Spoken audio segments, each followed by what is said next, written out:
Minasan, konnichiwa, Okahna YouTube channel yokoso. Nah, di video saya kali ini, saya mau share ke kalian semua suka duka saya menjadi istri dari orang Jepang. Nah, apa saja? Tonton terus videonya ya.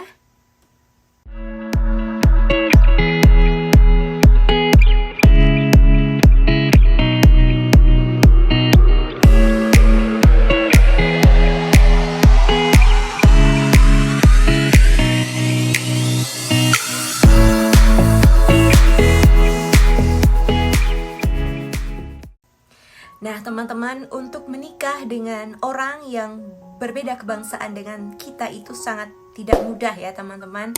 Kita benar-benar harus siap lahir dan batin, harus siap dari segi mental, emosi, harus bisa beradaptasi dengan kebudayaan baru dan lain-lain. Nah, apa saja suka duka saya? Oke, kita mulai dari dukanya ya.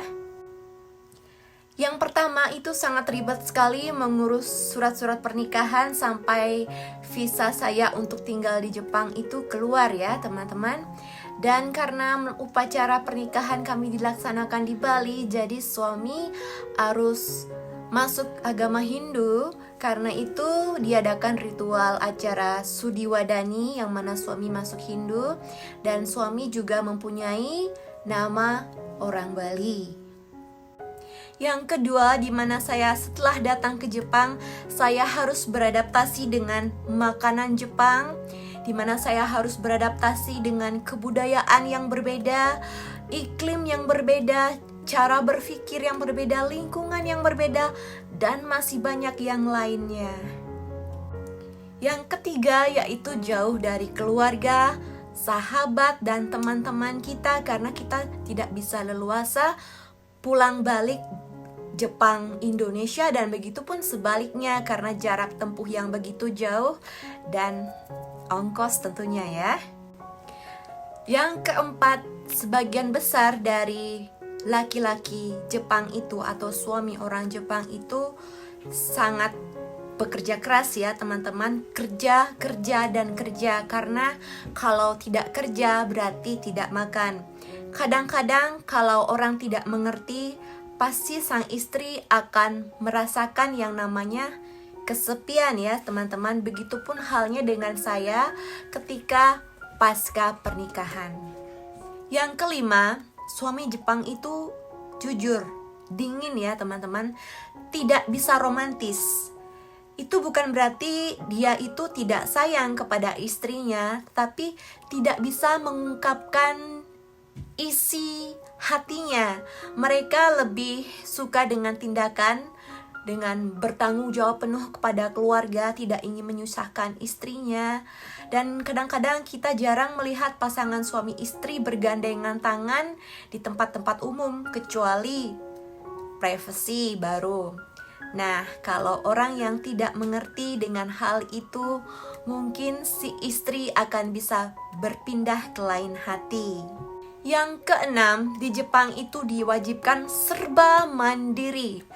Dari segi mengurus anak, rumah tangga, mengantar anak ke sekolah, dan diwajibkan istri bisa menyetir mobil ya teman-teman. Karena suami bekerja dan bekerja terus, ketika anak sakit, kita harus bisa nyetir mobil, mengantar mereka ke rumah sakit atau ke dokter, atau mengantar les, ekstrakurikuler, berbelanja, dan semua hal kita kerjakan sendiri. Jadi peranan istri itu sangat-sangat banyak sekali, sangat penting sekali di Jepang. Di Jepang itu tidak ada yang memakai jasa pembantu kecuali benar-benar konglomerat. Kenapa? Karena untuk membiayai gaji pembantu itu sangat besar sekali. Artis pun tidak ada yang memakai jasa pembantu. Jadi kalian harus mandiri kalau ingin menjadi istri dari orang Jepang. Nah, ketika kalian sakit pun kalian jangan kaget, kalian akan pergi ke rumah sakit sendiri, ke dokter sendiri, sampai kalian di rumah sakit itu mengukur suhu tubuh itu sendiri, menimbang badan sendiri, mengecek tensi sendiri pula, walaupun ada perawatnya. Nah, ketika kalian opname di rumah sakit, jangan berharap ada keluarga yang akan menunggui kalian seperti di Indonesia bisa bermanja-manja ya, karena kalian akan tinggal sendiri di rumah sakit. Dan ketika kalian memerlukan bantuan, kalian bisa tekan tombol yang akan terhubung dengan nurse station, dan nurse akan siap tanggap membantu kalian. Jangan kaget ya. Yang ketujuh, biaya sangat besar jika kita mempunyai anak, apalagi mempunyai banyak anak. Karena itu orang Jepang sekarang tingkat untuk dari kelahiran anak itu sangat menurun ya teman-teman. Lebih banyak lansia di Jepang daripada tingkat angka kelahiran bayi. Karena kenapa? Karena biaya hidup untuk merawat, mendidik anak itu sangat mahal sekali ya teman-teman.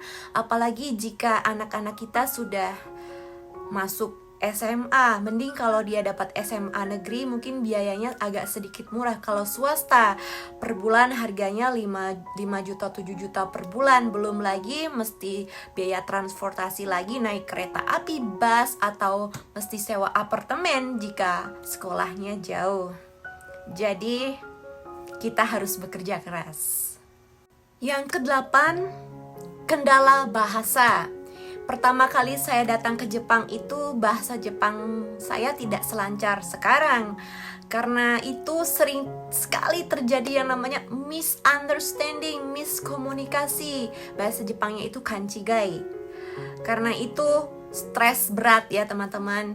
Untuk meluapkan isi hati itu tidak tahu caranya seperti apa, sebab suami saya tidak mengerti maksud saya dan saya tidak bisa mengungkapkan dari isi hati saya. Dan kadang-kadang juga memakai bahasa tubuh ya teman-teman.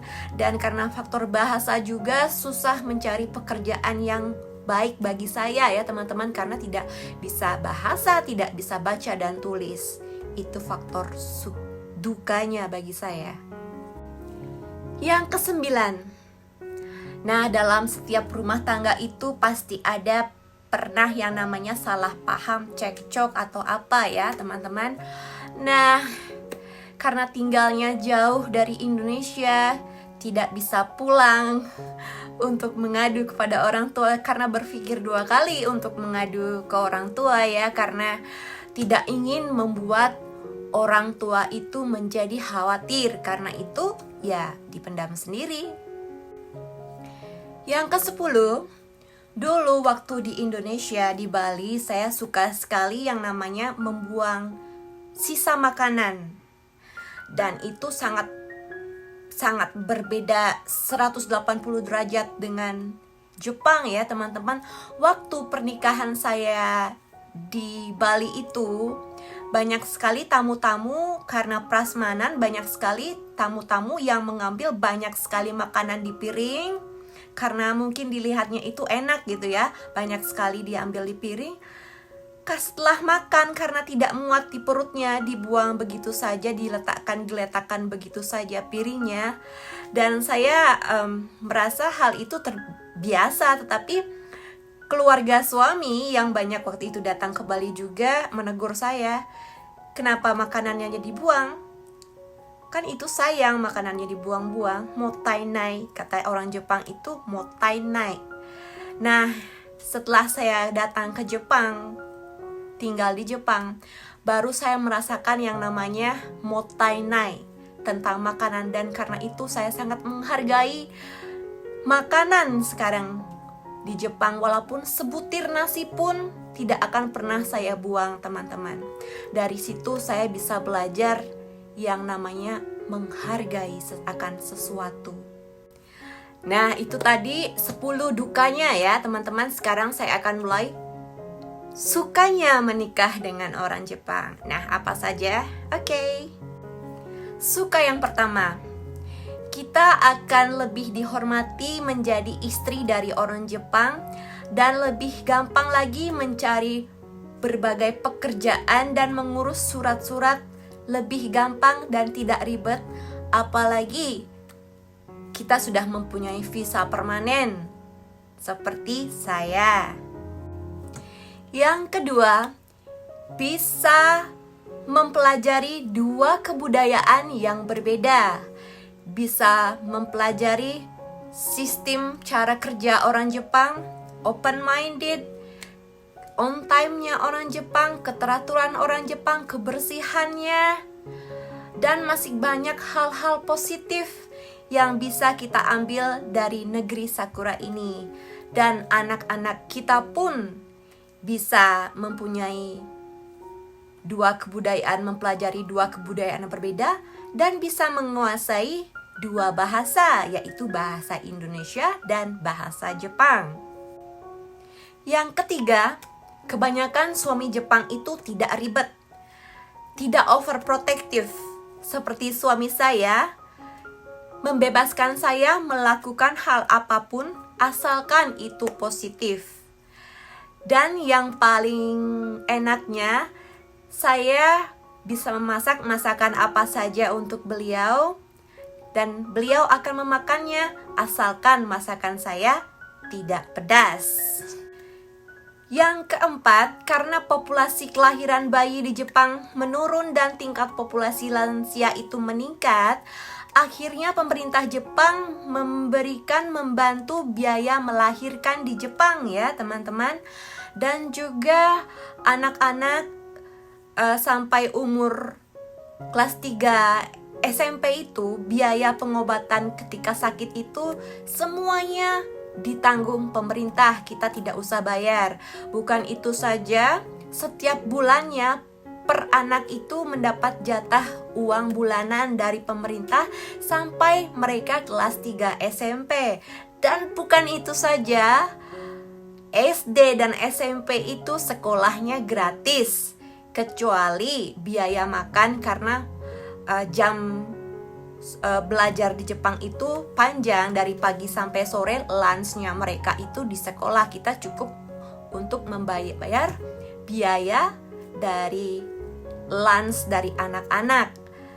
Dan itulah enaknya dari tinggal di Jepang. Yang kelima, kadang-kadang akan ada surat penting atau hal-hal lain yang akan datang dari pemerintah Jepang. Karena kita orang asing, kita tidak akan tahu artinya dan cara mengerjakannya seperti apa.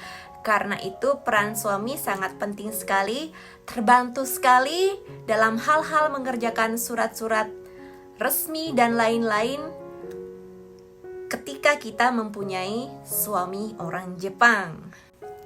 Yang keenam, jika kita sudah menikah dengan orang Jepang, kita akan lebih mudah lagi untuk yang namanya berbisnis atau membuka usaha di Jepang. Karena sangat diperlukan hosonin atau penanggung jawab. Karena kita mempunyai suami, maka suami kita bisa menjadi hosonin untuk diri kita. Baik itu dalam membuka usaha, menyewa apartemen, dan hal-hal lain. Yang ketujuh, ketika kita sudah menikah, maka istrilah yang berperan penting dalam mengatur keuangan keluarga. Jadi sebagian besar termasuk saya, gaji suami itu akan semua disetor ke saya, ke istri, dan istrilah yang mengatur keuangan. Jadi istri harus pintar-pintar mengelola keuangan agar tidak lebih besar pasak daripada tiang. Yang kedelapan, negara Jepang sangat aman jika dibandingkan dengan negara lain dan tingkat kriminalitasnya sangat rendah. Contohnya saja, saya pernah ketinggalan dompet di toilet department store yang ada di Jepang. Dan di dalam dompet ada beberapa uang, walaupun tidak banyak, tapi yang paling saya membuat shock itu ada KTP, ada kredit card saya, dan itu benar-benar membuat saya stres waktu itu. Dan saya coba menghubungi bagian information. Ternyata dompet saya ada di bagian information, dan setelah saya cek, semuanya utuh seperti semula, tidak ada kekurangan satupun. Benar-benar Jepang itu is the best. Yang kesembilan, di Jepang itu tidak ada yang namanya poligami. Menikah resmi lagi atau apalagi kawin siri. Jadi, kalian tidak usah khawatir kalau suami kalian akan menikah lagi dengan perempuan lain, kecuali tanda kutip mempunyai wanita simpanan. Who knows? Suka yang ke-10. Bekerja di Jepang tentunya gajinya jauh lebih tinggi ketimbang kita bekerja di Indonesia. Dengan begitu, kita bisa membantu keluarga kita yang ada di Indonesia. Bukan itu saja, kita bisa menabung, mempunyai usaha di negara kita, dan juga membeli sebuah properti asalkan kita pintar berhemat, pintar mengelola keuangan. Nah teman-teman, demikian 10 hal suka dan duka saya menjadi istri dari orang Jepang. Setiap orang mungkin mempunyai hal yang tidak sama dengan apa yang saya rasakan karena setiap individu itu berbeda. Bagi saya pribadi, menikah dengan siapapun, sebangsa dan berbeda bangsa pun, bagi saya itu adalah sama. Karena setiap manusia itu mempunyai kekurangan dan kelebihannya masing-masing. Jadi kita harus pintar-pintar menerima kelebihan dan kekurangan dari pasangan kita agar pernikahan kita menjadi langgeng. Bukan itu saja, dan menjadi contoh untuk keturunan kita nanti, untuk anak-anak dan cucu kita nanti. Demikian video saya tentang suka duka saya menjadi istri orang Jepang. Terima kasih banyak telah menonton hingga selesai. Thanks for watching and see you in my next video. Sayonara, mata ne. Arigatou gozaimasu. Tell me pretty lies, look me in the face. Tell me that you love me.